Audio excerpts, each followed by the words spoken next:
اور مصر کے جس آدمی نے انہیں خریدا اس نے اپنی بیوی سے کہا کہ اس کو عزت سے رکھنا، مجھے ایسا لگتا ہے کہ یہ ہمیں فائدہ پہنچائے گا یا پھر ہم اسے بیٹا بنا لیں گے۔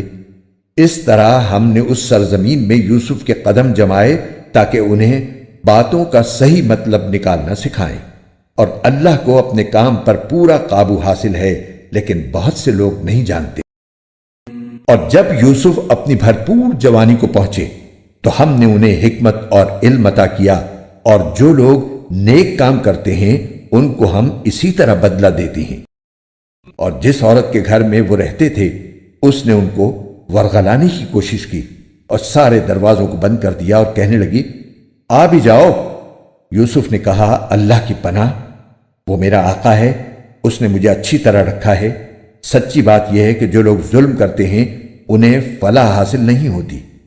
اس عورت نے تو واضح طور پر یوسف کے ساتھ برائی کا ارادہ کر لیا تھا، اور یوسف کے دل میں بھی اس عورت کا خیال آ چلا تھا، اگر وہ اپنے رب کی دلیل کو نہ دیکھ لیتے۔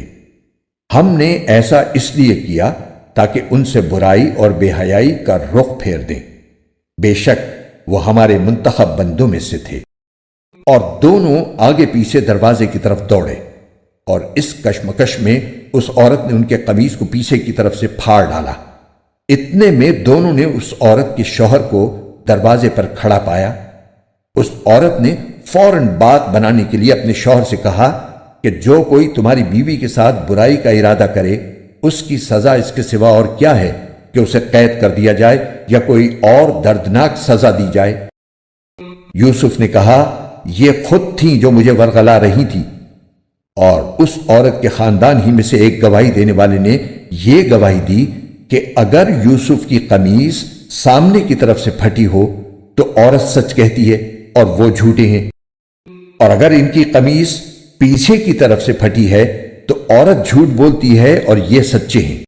پھر جب شوہر نے دیکھا کہ ان کی قمیص پیچھے سے پھٹی ہے تو اس نے کہا کہ یہ تم عورتوں کی مکاری ہے، واقعی تم عورتوں کی مکاری بڑی سخت ہے۔ یوسف، تم اس بات کا کچھ خیال نہ کرو، اور اے عورت، تو اپنے گناہ کی معافی مانگ، یقینی طور پر تو ہی خطا کار تھی۔